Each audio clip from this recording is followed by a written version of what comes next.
안녕하신가요? 저는 작년 말미쯤에 딸을 잃은 다 늙은 할머니이자 엄마입니다. 제게는 하나밖에 없는 귀한 딸이 하나 있는데요. 모든 엄마들이 그렇듯 제 자식도 제게 목숨보다 귀했어요. 가난한 가정 아래 임신을 미루고 미루다가 힘들게 찾아온 아이였거든요. 제 나이 40살에 찾아온 소중한 생명이었고 저희 가정의 기쁨이었죠. 저와 남편에게 하염없는 사랑과 마음을 베풀던 고운 아이를 잃은 지가 11개월 정도 됩니다.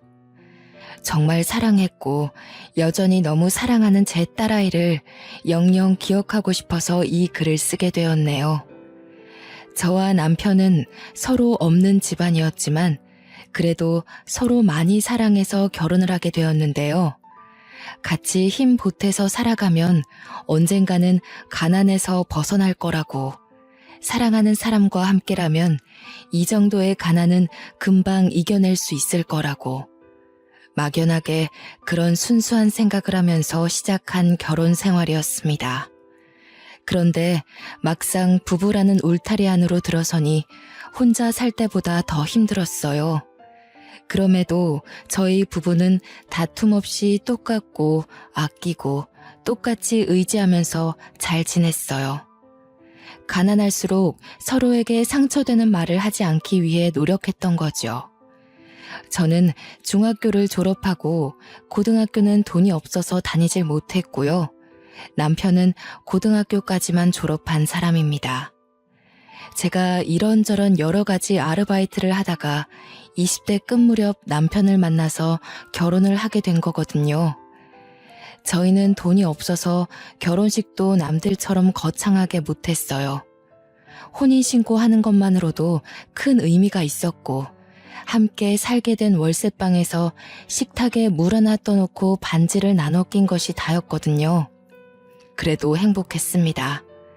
부부로 지내면서 당연히 지치고 힘든 순간을 겪었지만 남편을 탓하지 않았고 남편도 저를 탓하지 않았다는 게 행복했던 이유 중 하나이기도 해요.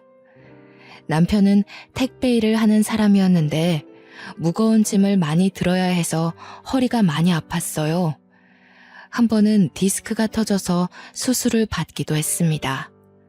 그럼에도 일은 그만둘 수 없어서 계속했는데 병원 갈 돈을 아껴야 하니 매사에 조심은 하고 있었죠. 한 10년을 저와 남편은 무료하고 평범하게 지내왔습니다. 중간중간 아이를 만들고 싶었으나 병원도 못 가는 우리 형편에 아이까지 만들면 사정이 더 어려울 것 같았어요. 당장 일을 해서 돈을 차곡차곡 모아야 하는 실정이기도 했고 좀 더 나은 형편의 아이를 낳아서 아이가 남들 하는 만큼은 배우고 먹으며 살기를 바랬거든요. 가난한 집에서 태어났다고 저희처럼 부족하게 크도록 하고 싶지 않았어요. 그래서 계속 미뤘더니 어느새 제 나이가 40을 바라보게 된 겁니다. 그때까지도 저와 남편은 가난한 형편을 벗어나지 못했습니다. 우선 매달 나가는 월세가 큰 발목을 잡았어요. 다른 걸 아끼더라도 애 하나 키우는 데는 한참 모자란 사정이었죠. 그럼에도 제가 나이를 너무 먹어버렸으니 혹시 몸이 안 좋아 아이가 생기지 않는 상황이 되어버린다면 정말 속상할 것 같았습니다. 저와 남편은 아이와 함께 지낼 환경을 위해서 돈을 벌기도 했거든요. 그렇게 죽을 만큼 돈을 모은 것 같은데도 서울에 집 하나 사기가 이렇게 어렵네요. 아이 없이 이대로 둘이서 살 수밖에 없는 건가 마냥 걱정하고 있는 제게 남편이 어느 날 그런 말을 했습니다. 내가 밤일까지 뛰는 한이 있더라도 당신이랑 내 아이는 안 굶길 거야. 그러니까 우리 아이 가지자. 나 당신이랑 똑 닮은 딸아이 갖고 싶어. 와, 생각만 해도 일하는데 의지가 솟고 힘이 나네. 무리하다가 건강해지면 어쩌려고. 나도 아이가 무척 갖고 싶지만 혹시나 준비되지 않은 우리 형편 때문에 아이가 마음을 다칠까봐 걱정돼. 내가 그렇게 안 둬. 그리고 당신 꼭 아이 낳고 싶어 했잖아. 그러려고 당신 몸 불살라 돈 모으고 아껴온 거잖아. 나는 아이 낳고 잘 키울 자신 있는데 당신은 아니야? 돈 걱정이라면 그건 정말 나한테 맡겨주라니깐. 남편은 형편 걱정 말라며 제 손을 잡고 하룻밤 내내 저를 안심시켜 주었습니다. 남편이 주는 신뢰와 확신, 그리고 저 역시 아이를 보고 싶다는 마음이 더해져 남편과 저는 아이를 만들었죠. 사실 쉽지 않았습니다.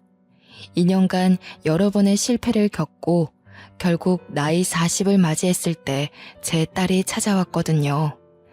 남편이 제 몸을 생각해서 나이 40이 되면 아이는 포기하자고 했었는데 제가 고집부려서 노력한 결과였습니다. 저와 남편은 처음 딸아이를 품에 안은 그 순간을 아직도 잊지 못하고 있어요. 정말 뽀얗고 예쁜 딸아이였거든요. 간호사들도 우리 딸 예쁘다고 막 칭찬을 하는데 그 순간이 제 인생에서 가장 행복한 순간입니다. 이름은 고은이로 지었어요. 간호사들이 계속 곱다고 칭찬을 많이 해줘서 그 자리에서 짓게 된 이름이었죠. 제 딸은 시들어가던 저와 남편의 일상에 피로회복제와 같았습니다. 자식이 있다는 것 하나만으로도 가슴 뛰는 하루를 보낼 수 있다는 게 너무 행복하더군요. 지쳐서 쓰러지는 날이 많던 남편도 피곤함을 무릅쓰고 자기 전에 딸을 그렇게 안고 있다가 잠들었어요. 저희는 하나 있는 딸을 정말 애지중지 키웠습니다. 제 딸은 아기 때부터 성향이 얌전하고 차분한 아이였는데요. 어떻게 그리 말썽 한번 안 피우고 자랄 수 있는 건지. 어쩔 땐 저와 남편은 혹시 아이에게 문제가 있는 건 아닌가 고민도 했었다니까요. 특히 딸은 학교 생활을 굉장히 착실하게 잘 임했어요. 다른 집 자식들은 사춘기면 부모랑 말도 잘 안 섞는다는데 우리 딸은 집에만 오면 조잘조잘 있었던 얘기를 잘 떠들었어요. 친구들과 놀았던 이야기, 수업 시간 어려웠던 과목, 선생님 말씀 등등 끊임없이 이야기 보따리가 새어나왔죠. 식사 자리에서 딸 얘기를 들으면서 밥을 먹으면 저와 남편은 그보다 즐거운 게 없었습니다.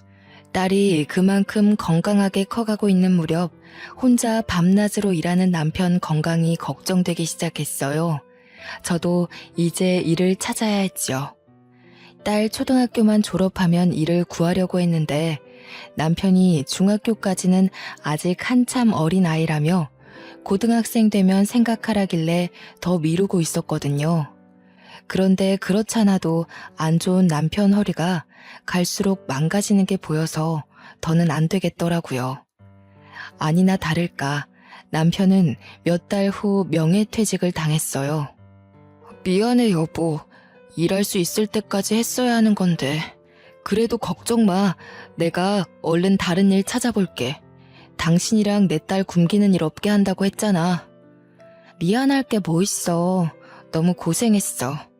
당신은 우리 가족을 위해서 해줄 수 있는 만큼 다 해줬어. 그러니까 더 이상 혼자서는 책임 느끼지 마. 나 당신이랑 함께 살아가려고 결혼한 거지 당신한테 내 인생 맡기기만 하려고 결혼한 거 아니야. 남편과 저는 한날 밤 딸아이가 듣지 않을 정도로 대화를 나누며 한참 서로를 위로해 주었습니다. 그리고 다음 날부터 함께 머리 맞대고 경제 생활에 대해 고민하기 시작했죠. 저는 아르바이트 경력은 많지만 이걸로 직장을 구할 수 있는 스펙은 안 되고 또 나이가 40인지라 어디 써줄 데도 없을 거 아닙니까? 남편도 나이가 있어서 어디 신입으로 들어가기도 애매하고요. 또 일을 찾기에는 아직 딸이 학생이기 때문에 오랫동안 벌이를 손 놓고 있을 수 없는 지경이었어요. 상황이 급했다는 거지요. 저희 수중에는 남편이 명예퇴직금으로 받은 돈과 적금이 전부였는데요. 여러 번 고민하다가 결국 마음먹은 일이 바로 작은 국수집을 차리는 거였습니다. 식당을 하나 차리고 싶은데 마땅히 내세울 요리 실력이 아니라 고민하던 차에 국수가 떠올랐어요. 딸이 국수를 참 좋아하는데 그 때문에 제가 평소 국수하는 데는 도가 텄거든요. 딸도 저희가 식당을 할 거라고 하니까 국수집을 적극 추천하기도 했고, 이웃집 아줌마가 저희 집에 놀러 왔다가 제가 만든 국수를 먹고는 장사 한번 해보라고 칭찬해 준 적도 있었어요. 물론 그 칭찬은 그저 기분 좋은 농담으로 넘겼지만요. 그래서 국수집을 차리게 되었는데 뭐 특별할 것 없는 그저 흔한 주부 손길이라 도심 가격보다는 싸게 팔았습니다. 제 딸이 굉장히 좋아했어요. 이제 국수 원 없이 먹을 수 있다면서요. 얼마나 사랑스럽던지. 저희 집 국수가 저렴해서 그런가 돈 없는 학생들이나 어르신들이 좀 많이 찾아왔는데요. 행색 보니까 다들 하나같이 저처럼 어렵고 힘들게 사는 처지처럼 보였습니다. 그래서 국수양을 듬뿍 주기도 했거든요. 그런데 그게 소문이 났는지 덕분에 손님이 빠르게 늘더라고요. 제 남편은 배달을 했어요. 우리는 업체를 쓰는 게 아니기에 정말 엎어지면 코다할 가까운 곳만 배달을 갔는데도 수익이 괜찮았습니다. 그렇게 무탈하게 장사를 진작 국수집을 차릴 걸 그랬나 싶더라고요. 엄마, 휴대폰 좀 바꾸라고 했지? 이거 나 초등학생 때부터 썼던 거 같은데? 요즘 영상통화 되는 거 많잖아. 아빠랑 둘이 그걸로 바꿔. 아이고 됐어. 그 비싼 걸 뭐하러. 지금 그 전화도 튼튼하고 잘만 되는구만. 전화가 연락만 될 수 있으면 되는 거지. 내가 학교 가서도 엄마 아빠 보고 싶을 때가 있으니까 그렇지. 영상통화 되면 얼굴 보면서 얘기할 수 있고 좋잖아. 나 이제 곧 직장인이잖아. 첫 월급 받으면 내가 휴대폰 하나씩 사줄까? 제일 좋고 화면 크고 비싼 걸로. 또 봐라. 쓸데없는데 신경 쓰지. 됐네요. 그 돈으로 너 하고 싶은 거 하고 사고 싶은 거 사면서 써. 우리 딸내미 코 묻은 돈을 어떻게 받니? 대학을 졸업한 딸은 식품회사의 개발 직원으로 입사했습니다. 전공도 그쪽으로 가더니 학점까지 좋아서 교수님 추천서를 받고 들어갔다네요. 그러면서 하는 말이 참 귀여웠는데요. 나는 엄마 국수가 세상에서 제일 맛있어서 모든 사람들이 엄마 국수 다 알았으면 좋겠어. 내 꿈이 뭔 줄 알아? 돈 모아서 엄마 아빠한테 큰 사업체 하나 차려주는 거. 바라지도 않았는데 원하는 꿈이 저희를 위한 선물이라는 딸의 말이 기특하고 자랑스러웠어요. 다 큰 어른이 되었는데도 국수를 먹기만 하면 꼭 옷에 한 가닥씩 흘리는 이 칠칠 맞은 아기가 언제 이렇게 커서 똑 부러지는 소리를 하나 싶더라고요. 건강하고 예쁘게 자라줘서 너무 고마웠지만 딸이 커간다는 건 저와 떨어져 지낼 날도 얼마 남지 않았다는 거잖아요. 당연히 좋은 사람 만나 시집을 갈 것이고 이러한 과정은 인간에게 있어 자연스러운 일인 거 아는데 참 상상만 해도 서운하더라고요. 딸이 행복하길 바라지만 헤어짐이 조금 늦게 오길 바랬어요. 그런데 그렇게 한없이 아기처럼 보이던 딸이 어느 날 같은 회사 직원이라며 결혼할 남자를 소개했는데요. 막상 걱정했던 일이 코앞에 닥치니 딸 낳고 상심을 해본 적 없던 제가 딸 몰래 며칠 동안 소가리를 했습니다. 그래도 딸 앞에서는 티내지 않았죠. 딸의 행복을 위한 길이니 축하해주고 싶었으니까요. 그런데 무슨 생각으로 그런 결정을 내렸는지 모르겠다만 딸과 사위 될 사람이 결혼을 한 뒤 아이를 가지게 되면 사위가 일을 그만두고 육아에 전념한다고 하는 겁니다. 사위가 평소 그걸 희망했고 영 집안일과 맞지 않다던 딸이 돈을 벌기로 했다네요. 솔직히 제 선에선 이해하기 어려운 가치관이었어요. 요즘 애들과 저 때의 생각이 차이날 수밖에 없다는 걸 이해하려 해도 걱정되는 건 어쩔 수 없었죠. 그래도 어쩌겠습니까? 둘이서 너무 확고한 마음을 가지고 있고 믿어달라고 씩씩하게 말을 하니 이 결혼을 허락할 수밖에요. 딸은 결혼하고 한 달 만에 임신을 했어요. 배가 남산만해진 딸이 출산할 때 전화해서 남편이랑 급하게 산부인과로 갔던 기억이 납니다. 엄마, 나이 40엔 안 낳는다고 진짜 고생했겠다. 나는 지금도 버티기가 너무 힘든데 우리 엄마 얼마나 아팠을까? 그래도 내 아이 보면 그 고통 싹 사라질 만큼 기쁘겠지? 당연하고 말고 엄마가 너 낳고 얼마나 행복했는데 지금 잠깐 아픈 거 참으면 너무 사랑스러운 아이가 네 품에 안길 거야. 많이 아프면 소리 질러도 돼. 엄마가 옆에 있을게. 엄마, 나 진짜 이번에 느꼈어. 나는 세상 엄마들 다 존경해. 그중에서 엄마를 제일 존경해요. 태어나게 해줘서 진짜 고마워. 나 평생 엄마 아빠한테 효도할 거야. 딸 출산 때 분만실로 한 사람만 들어올 수 있게 해주었는데요. 딸이 사위를 두고 엄마랑 같이 있고 싶다고 해서 제가 들어갔어요. 제 눈에는 여전히 품 안의 아기인 딸이 자기 아이를 낳느라 힘들어하는데 그게 그렇게 가슴이 찢기는 기분이더라고요. 아이가 생각보다 잘 나오지 못하고 애를 조금 먹었거든요. 그 순간만큼은 태어날 손녀보다 제 딸 생각뿐이어서 그저 손녀가 원망스럽기도 했네요. 그래도 태어난 손녀가 너무 예쁘더라고요. 제 딸이 태어났을 때랑 얼마나 똑 닮았는지 굉장히 뽀얀 아기였어요. 제 딸을 낳았을 때와는 또 다른 행복감이 밀려오더군요. 그 손녀를 제가 가장 먼저 안아보았어요. 딸은 육아휴직으로 1년을 집에서 쉬다가 손녀가 2살이 되었을 때 결혼 전 약속했던 것처럼 사위랑 역할을 바꾸었어요. 그때부터 사위가 살림을 했고 딸이 직장에 나가서 돈을 벌어왔죠. 딸도 사위도 괜찮아 했고 이런 역할 분배가 적성에 맞다는데 저는 왜 이렇게 걱정이 되는지 저도 참 주책이더라고요. 사위가 알아서 잘하겠다만 그래도 투박한 남자 손길에 맡겨진 손녀가 염려되어서 사위에게 몇 달간 전화만 했었네요. 혹시 모르는 거 있으면 나한테 전화하고 괜히 사부인한테 전화했다가 잔소리 들을라.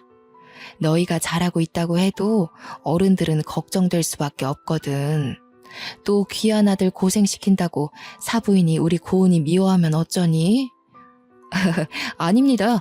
장모님, 저희 어머니께서 고은이 엄청 좋아하세요. 여자가 야무지고 강단 있다고 고은이 때문에 저희 집이 잘 돌아간다고 했는걸요. 저보고 매일 고은이한테 엎드려 절하래요. 사위 인상이 참 좋다고 생각은 했었는데 시간 지나고 보니 인품도 참 훌륭하더라고요. 사돈댁 아량이 워낙 넓어서 사위까지도 올곧게 자랐나 보다 그런 생각이 들었죠. 또 사위는 반찬까지 훌륭하게 만들어낼 정도로 완벽하게 집안일을 하고 있었는데요. 한번 딸의 집에 놀러 갔다가 사위가 만든 음식을 대접받고서 아주 깜짝 놀랐답니다. 이게 정말 강서방이 다 준비했다는 말이니? 내가 살면서 보도 못한 음식들이 한상이네. 이게 무슨 일이라니? 사부인 솜씨가 좋아서 배운 건가? 가정집에서 이런 요리를 먹게 될 줄은 몰랐네. 엄마, 말도 마. 이 사람이 고등학생 때부터 요리를 해서 시부모님 밥상을 차려주고 그랬대. 대박이지 않아? 집안일을 얼마나 잘하는지 전생에 현모양처 아니었나 모르겠어. 맞아요. 나는 할머니 국수 다음으로 아빠 음식이 제일 맛있어. 아빠, 오늘 저녁은 뭐 차려줄 거야? 나 파스타 먹고 싶은데. 딸 말대로 사위는 그야말로 집안 살림살이를 완벽하게 해내고 있더라고요. 그렇다고 육아일을 소홀히 하는 것도 아니었습니다. 초등학생 아이가 먹을 음식까지 따로 해내는 유능함까지 보였어요. 저와 남편이 사위의 살림 실력에 얼마나 놀랐는지 한참 웃었답니다. 어쩌면 저보다 더 꼼꼼하고 자부할 수 있었어요. 우리 사위가 이런 사람이다 하고 동네방네 자랑하고 싶기도 했고요. 그동안 제가 걱정했던 게 민망하고 미안할 정도였다는 거죠. 저는 그 후로 사위에 대한 근심을 완전 끊어버렸습니다. 세월이 참 빠른 게 서로 정신없이 살고 각자의 생활에 적응하다 보니 어느새 딸이 낳은 손녀가 벌써 중학생이 된 겁니다. 그때까지도 딸 부부는 문제없이 참 행복하고 단란하게 잘 살았어요. 외조, 내조 각자 임무에 충실하다 보니 잘 살 수밖에 없었겠죠. 딸 사정이 경제적으로 많이 안정된 터라 저는 딸에게 은근슬쩍 둘째 손주를 묻기도 했는데요. 보영이가 나중에 크면 혼자 쓸쓸하지 않겠어? 동생 하나 만들어주지 그래. 아직 둘째 생각은 없는 거야? 나이 들면 갖고 싶어도 몸이 안 따라줘. 나는 보영이 하나로 만족해. 나도 외동이잖아. 그래서 엄마 아빠한테 그만큼의 사랑을 받을 수 있었다고 보거든. 내가 받은 사랑의 크기를 보영이도 느끼게 해주고 싶어. 난 엄마 아빠가 나만 봐줘서 너무 행복했거든. 딸은 나이가 들어도 부모 눈엔 한참 아기라는 걸 이럴 때 또 느꼈네요. 저는 한때 남편과 제 마음이 딸에게 전해지지 않으면 어쩌나 걱정하기도 했는데 다행히도 딸은 우리의 사랑을 알아줬나 봅니다. 참, 손녀 보영이가 정말 제 딸의 마음씨를 쏙 빼닮았더군요. 중학생이라 한참 사춘기일 텐데도 일주일에 한 번씩이나 이 낡은 국수집에 와서 얼굴을 비춰줬습니다. 엄마가 할머니 국수 엄청 자랑하더라고요. 자랑할 만해. 근데 자랑할 만했다. 너무 맛있어요. 저 다음 주에 친구 데려와도 돼요? 제가 친구들한테 우리 할머니 국수 엄청 맛있다고 하니까 친구들도 먹고 싶대요. 어머, 정말? 친구들 많이 데리고 와. 할머니가 국수 공짜로 해줄게. 우리 손녀 친구들은 얼마나 착하고 예쁜지 보고 싶네. 학교 생활 어떻게 하는지도 좀 들어보고. 손녀를 보면 꼭 예전에 밥도 안 먹고 국수만 먹으려고 하던 제 딸을 보는 것 같아서 기분이 좋았어요. 까르르 거리는 손녀의 웃음 덕분에 바쁜 장사에도 얼마나 힘이 솟는지 모릅니다. 가난으로 허덕이며 그저 행복만을 쫓아 살던 저와 남편은 딸 고은이를 낳고부터 이렇게 정말 소중한 나날들만 이어지고 있었어요. 남편과 둘이 장사를 마무리하고 집에 누워 눈 감기 전에 늘 행복에 겨워 죽겠다는 말을 많이 했던 것 같아요. 그런데 왜 그런 말 있잖아요. 행복이 클수록 그만큼 큰 불행이 찾아올지 모른다는 말이요. 저는 가족이 있기 때문에 살면서 그 어떤 고난도 고난이라 생각지 않고 넘길 만한 힘이 있었어요. 허나 그날 저녁 사위에게 온 연락은 제가 쌓아온 모든 인생을 한순간에 무너뜨려 버렸어요. 장모님, 늦은 시간에 연락드려서 죄송해요. 급한 일이라. 여기 집 옆에 대학병원인데요. 지금 바로 와주실 수 있으세요? 고은이가 사고를 당해서요. 이때 심장이 내려앉은 기억은 아직도 괴롭고 잊히지가 않아요. 가타부타 설명을 들을 정신도 없이 저와 남편은 일하던 옷차림 그대로 식당을 뛰쳐나갔습니다. 마감 중이던 식당을 문도 못 잠그고 정신없이 나왔죠. 급하게 택시를 타고 사위를 찾아서 만났건만 딸 얼굴을 바로 확인할 수가 없었습니다. 사위 말로는 딸이 현재 수술실에 있는 상황이라고 했어요. 강서방, 이게 어떻게 된 일인가? 무슨 일인 거야? 내 딸 괜찮은 거지? 아무 일 없는 거지? 수술하면 괜찮은 거라고 그랬어? 큰일은 아닌 거지? 자네는 우리 딸 만났어?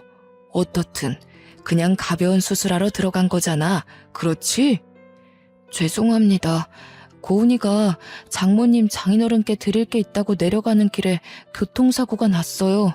혼자 다녀오겠다고 가길래 이렇게 될 줄은 몰랐는데 그렇게 혼자 보내는 게 아니었는데 이미 병원에 올 때부터 뇌사 상태여서 경과가 좋지 않을 거라고 해요. 어떡해요, 장모님? 장인어른 고은이 어떡하면 좋아요? 사위가 제 딸의 마지막을 예감한 사람처럼 울면서 얘기를 하는데 저는 다리에 힘이 풀려 그대로 주저앉아 버렸습니다. 남편은 어쩔 줄 몰라서 가슴을 내려치며 수술실 문 앞을 방황했어요. 저 또한 바닥을 절절 기며 내 딸 고은이 이름을 부르고 통곡했죠. 저는 그래도 딸이 무사히 수술을 마치고 나와 엄마 그 한마디 해줄 거라고 마지막까지 희망을 갖고 있었어요. 그러나 기적은 일어나지 않았고 사위한테 그렇게 들은 말이 딸의 마지막 소식이 될 줄은 몰랐습니다. 심장 졸이면서 기다렸던 의사가 나오는데 저희에게 죄송하다는 사과를 전하며 고개를 숙이더라고요. 정말 꿈 같은 일이었습니다. 딸의 모습이 생생하게 제 마음에 머리에 살아있는데 다시는 볼 수 없다니요. 다시는 눈을 뜨지 않는다니요. 전혀 실감나지 않았어요. 믿을 수가 없었어요. 그때 뒤에 나온 간호사 한 분이 딸 사고 현장에서 발견된 거라며 제게 물건 하나를 건네줬는데요.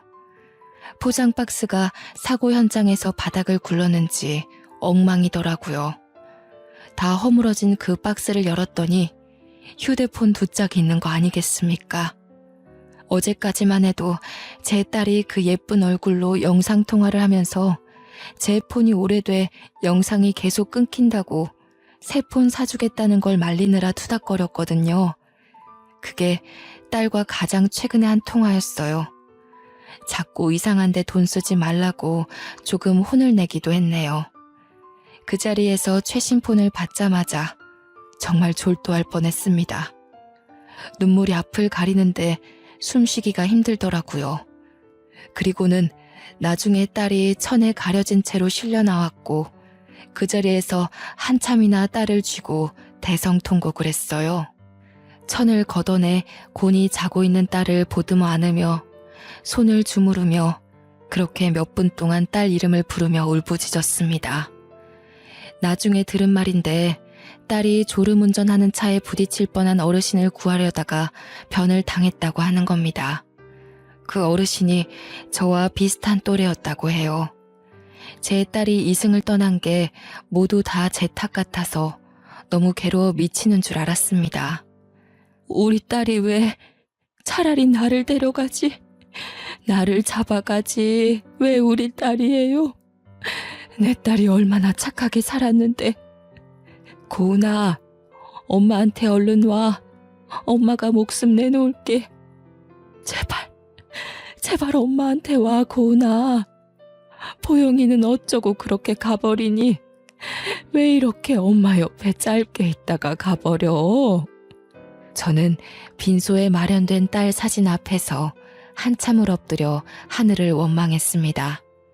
할머니, 저 엄마가 너무 보고 싶어요. 엄마가 내일 맛있는 거 사준다고 학교 야자 빼라고 했었는데 이제 엄마 못 보는 거예요? 다시는 엄마를 볼 수 없다는 게 너무 무서워요, 할머니. 아이고, 가여운 내 손녀. 보영아, 어떡하면 좋니? 이렇게 어린 것들 두고 어떻게 엄마가 갈 수 있다니? 할머니가 미안하다. 네 엄마 지켜주지 못해서 미안해. 어린 나이에 엄마를 잃은 손녀를 부둥켜 안고서 딸 이름을 얼마나 불렀는지 몰라요.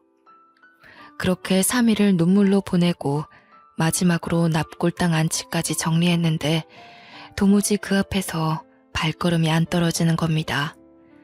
그 당시 저는 아직 우리 딸과 안녕할 준비가 안 되었고 하룻밤 지나면 이 모든 게 꿈일 것만 같았습니다.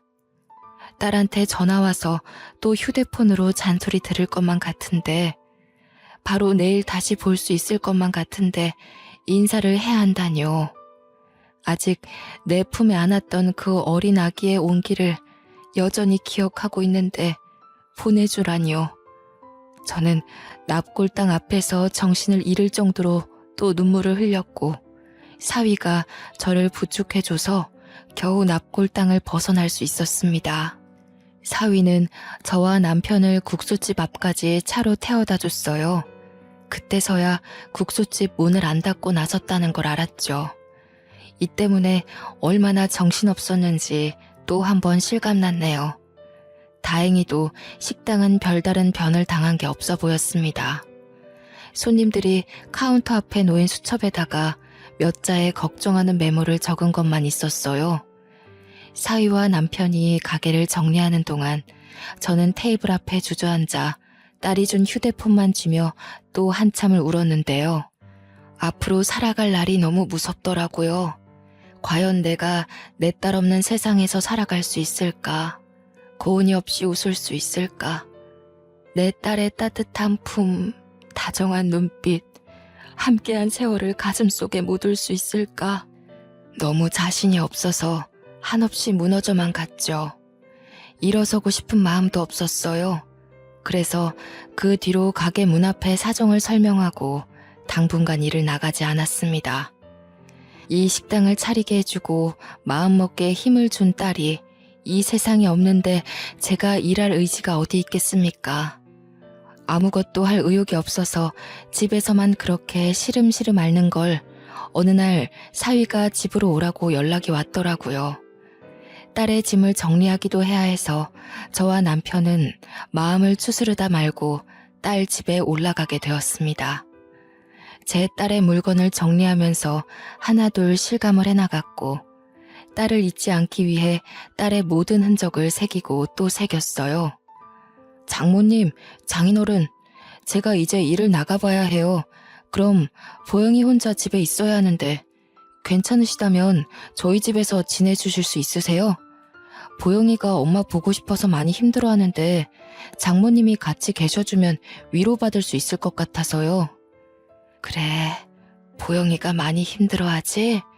그 어린 것이 엄마를 잃었는데 얼마나 가슴이 아플고. 나도 고은이 아빠랑 둘이 있는 것보단 보영이랑 같이 있는 게 나을 것 같네. 강서방은 신경 쓰지 말고 바깥일 봐. 그런데 나이가 차서 어디 일 구할 데가 있으려나 모르겠네. 최대한 알아봐야죠. 그렇지 않아도 결혼하기 전에 일했던 선배한테 연락을 해봤거든요. 전문직은 아니고 11개월 계약인데 급한 대로 그것부터 시작해볼까 해요. 자네도 마음 추스를 시간이 필요할 텐데 강서방도 강서방대로 많이 힘들 거 아니야. 우리 고은이가 그렇게 가버려서 자네도 얼마나 속이 썩어 있겠어. 장모님, 장인어른 앞에서 철부지처럼 보이기 싫은데 솔직히요, 고은이가 너무 보고 싶어요. 장모님, 제가 고은이 없이 살아갈 수 있을까요? 벌써 너무 힘든데 버틸 수 있을까요? 당장이라도 고은이 보고 싶은 마음에 무너질 것 같아서 정말 힘이 드네요. 자네가 참 고은이를 아껴줬는데 내 딸도 자네 마음 다 알고 있을 거야. 우리 강서방 불쌍해서 어쩌노. 이 젊은 사람 딱해서 어쩐다니. 사위는 장례식 내내 주변 상황과 장례 절차를 챙긴다고 슬퍼할 여유도 없었습니다. 또 저와 남편을 보필한다고 마음 놓고 울지도 못했겠죠. 그런 사위가 제 앞에서 어린아이처럼 서럽게 울기 시작하는데 그 모습이 너무 가여웠어요. 저는 또 한참을 사위와 부둥켜 안고 눈물을 흘렸네요. 저와 남편은 딸 집에서 한동안 사위 손녀와 같이 지냈어요. 사위는 고등학생 손녀를 키워야 하기 때문에 직장을 다니기 시작했고, 손녀도 저를 할머니 이상 엄마로 생각하며 슬픔을 극복해 나갔어요. 저희가 딸 없이 이렇게 지낸 지 7개월 정도가 지났을 때였습니다. 저는 손녀가 하교하면 먹을 국수를 끓이고 있었고, 남편이 집안 청소를 하고 있는데 누가 집에 초인종을 누르는 겁니다. 그 시간에 올 사람이 없었거든요. 사위도 손녀도 오려면 3-4시간은 더 있어야 했고요. 그리고 보통 자기 집에 오는데 초인종을 누르지는 않잖아요. 인터폰을 확인하고 문을 열었는데 웬 곱상한 아주머니 한 명과 정장 입은 남자가 서 있었어요. 누구세요? 하고 물었더니 저와 또래 같던 그 아주머니가 제 딸 이름을 말하는 겁니다. 그때 왠지 모르게 심장이 철렁 내려앉더군요. 예, 제가 고은이 엄마 되는 사람입니다. 제 딸이 김고은 맞는데 누구시죠? 집은 어떻게 하시고 찾아오신 건지. 아이고, 정말 오래 찾았습니다. 사장님께서 본래 계시던 곳이 국수가게 맞죠? 따님에 대해 드릴 말씀이 있어서 정말 방방곡곡을 뒤졌어요. 누군지 모를 그 아주머니가 우리 딸에 대해 잘 알고 있는 것 같아서 일단은 집에 들였습니다. 차 한 잔 대접해주고 남편과 함께 앉아서 대화를 나누기 시작했는데요. 저는 또다시 울음을 터뜨릴 수밖에 없었고 기절초풍할 뻔했죠. 다름 아닌 이 아주머니가 제 딸이 구해주다 희생을 하게 된 그 어르신이라는 겁니다. 아가씨랑 정말 짧은 만남이었지만 저는 소중한 인연으로 생각하고 있어요. 제가 당시 집안의 문제 때문에 가출을 했었는데 수중에 돈이 없었거든요. 근데 사장님 따님께서 20만 원의 택시비를 쥐어주더라고요. 제 딸이요? 아이고, 이런 인연이 있다뇨. 우리 아이가 마음이 좋다 보니 모른 체 하지 못했나 봅니다. 어릴 때부터 남을 위하는 마음이 큰 아이였거든요. 네, 정말로 마음씨 좋은 아가씨였죠. 그래서 제가 잊지 못하고 그 아가씨를 찾고 싶었던 거예요. 그렇게 찾던 중에 안타까운 소식을 들어버렸네요. 부디 다시 만날 수 있길 바랬는데. 아주머니 말로는 자식이 한 식품기업의 첫째 며느리인데 거기 회장이 죽기 전 집안의 재산 문제 때문에 버선발로 내쫓겼고 돈 없이 내쫓기는 바람에 이틀 동안 먹지도 못하고 굶으면서 거리를 걸어 다녔다더군요. 그걸 딸이 제 집으로 휴대폰을 갖다 주러 내려오다가 발견했고 태워드리고 싶으나 가는 길이 너무 급해서 20만 원의 돈을 쥐어준 거라고 합니다. 그런데 하필 그 순간 감기약으로 졸음운전한 차가 돌진했다는 거죠. 제 딸이 이 아주머니를 밀어내고 자기가 사고를 당한 거라네요. 아주머니는 당시 바로 119에 신고를 했으나 제 딸을 따라오지는 못했대요. 사고는 정말 가슴 아팠지만 아주머니는 딸이 준 20만 원으로 용기를 얻어 재산 다툼에서 이겼고 반드시 제 딸의 흔적을 찾아 꼭 보답하겠다고 전국을 뒤졌던 거랍니다. 사장님께서 괜찮으시다면 저도 아가씨의 기일을 챙기고 싶습니다. 부담 가지지 마시고 허락해 주세요. 저 또한 아가씨에게 은혜를 입은 사람이 아닙니까? 이 늙은 사람이 어린 영혼을 대신 희생하게 해서 미안하다고 꼭 사죄를 드리고 싶어요. 그런 말씀 마세요. 제 딸은 분명 그런 일이 생긴다면 자기 죽을 줄 알더라도 또 뛰어들었을 겁니다. 제 딸이 그런 아이예요. 그래도 고맙습니다. 제 목숨줄 끊길 때까지 제 딸이 어떻게 세상을 뜨게 됐는지도 모르고 죽는 줄 알았는데 이제야 마음이 놓이네요. 제 딸을 온전히 보내줄 수 있을 것 같아요. 정말 죄송합니다. 사장님, 제가 고개를 들 면목이 없습니다. 그 아까운 젊은 사람을 이렇게 허망하게 가도록 만들고 아가씨 가족들에게 씻을 수 없는 상처를 안겨줬습니다. 너무 죄송합니다, 사장님. 딸이 구해줬다는 아주머니와 대화를 하니 마치 딸이 곁에 있는 기분이 들어서 또 너무 그립더군요. 아주머니도 결국 눈물을 보이셨어요. 진심으로 고개를 숙이면서 사과를 하는데 저는 그러지 말라고 말리면서도 정작 울음을 멈출 수가 없더라고요. 남편이 곁에서 제가 진정할 수 있도록 다독여주느라 애썼을 겁니다. 아주머니도 제가 안정을 찾을 때까지 기다려주면서 마음으로 같이 우리 딸을 그렸어요. 감히 보상으로 사장님 두 분의 마음을 달래드릴 수 없다는 거 압니다. 하지만 꼭 해드리고 싶어요. 그게 그 어여쁜 아가씨에 대한 저의 예의고 저 또한 그 좋은 아가씨가 그렇게 떠난 것이 무척 죄스럽고 보고 싶거든요. 제 제안 받아주시겠습니까? 꼭 부탁드려요. 아주머니가 제안한 보상은 다름 아닌 꽤 규모가 있는 식품 사업체 사장 자리였습니다. 깜짝 놀랐어요. 저는 그저 낡은 국수집 하는 평범한 주부일 뿐인데 그런 큰 기업의 사장이라니 말도 안 된다고 생각했죠. 그런데 아주머니의 생각은 확고하더라고요. 우리 부부가 사장직이 처음이라지만 절대 새로 꾸리는 이 사업이 망할 수 없다고 확신을 갖고 있었어요. 알고 보니 아주머니께서 회사 경영 때문에 여기저기 식당을 방문한 적이 있었는데 그중 우리 국수집도 있었다는 거예요. 저는 두 분의 레시피이면 국수계의 역사를 쓸 수 있다고도 봐요. 제가 그렇게 만들어 드릴 겁니다. 사실상 두 분이 걸어 다니는 레시피잖아요. 제가 언제 한번 명함을 드린 적이 있는데 혹시 기억나실지 모르겠어요. 명함이라. 그러고 보니 저희 국수집과 어울리지 않는 느낌의 고상한 아줌마가 한 번 방문한 적이 있던 것 같았어요. 명함 얘기를 하니까 생각나더라고요. 그때 그 아줌마가 저희 국수 맛있다고 이 레시피를 더 키워보고 싶은데 생각 있으면 전화를 달라고 하면서 명함을 주었거든요. 당연히 저희는 큰 장사에는 관심이 없어서 연락을 안 했었어요. 그런데 그때 그분이 눈앞에 이분이라는 게 믿기지 않아서 잠깐 놀라 있었죠. 저도 아가씨의 흔적을 찾다가 알게 된 사실이에요. 아가씨 부모님이 제가 꽂혔던 국수집 사장님이라는 게 많이 놀라웠거든요.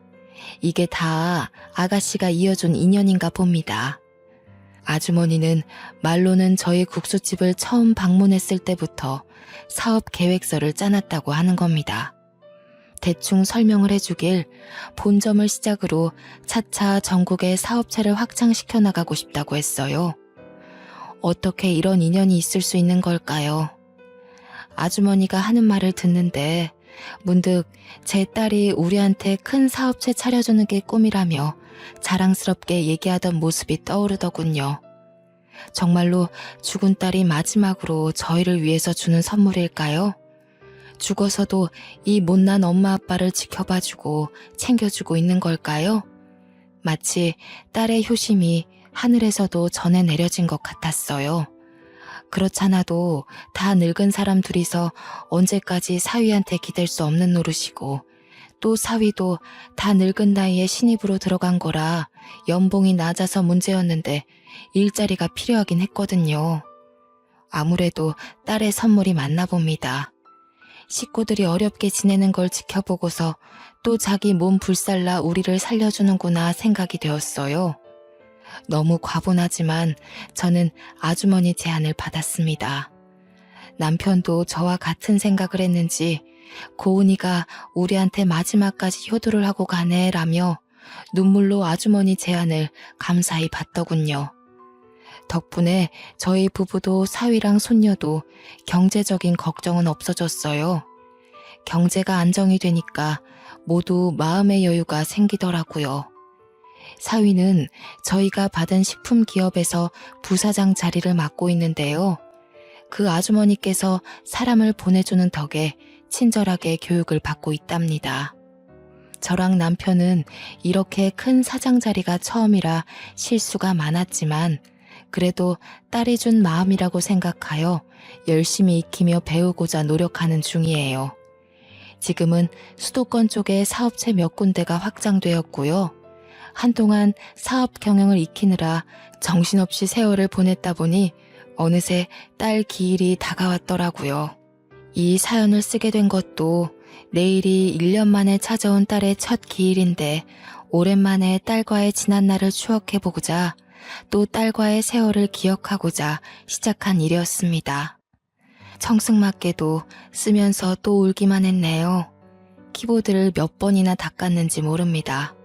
그래도 딸 생각하며 손녀를 돌보고 있다 보니 손녀를 통해 제 마음을 많이 위안받고 있어요.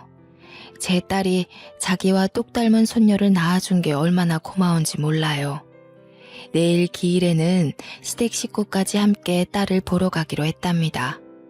저희는 손녀를 위해 아직 사위네 집에 함께 살고 있는데요. 시댁 식구들이 일찍 집에 방문한다고 해서 그만 컴퓨터를 끄고 자야 될 것 같아요. 마지막으로 하늘에 있는 딸에게 제 마음이 전해지길 바라며 몇 마디 남겨보고 싶네요. 사랑하는 내 딸 고은아, 엄마는 아직도 내 딸이랑 함께한 시간을 마음속에 고이 품고 있어. 착한 우리 딸.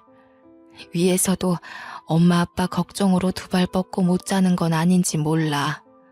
엄마랑 아빠는 네 남편이랑 사랑스러운 손녀와 같이 잘 지내고 있으니까 우리 걱정 그만하고 하늘에서만큼은 정말 네가 원하는 것만 하고 지냈으면 좋겠다.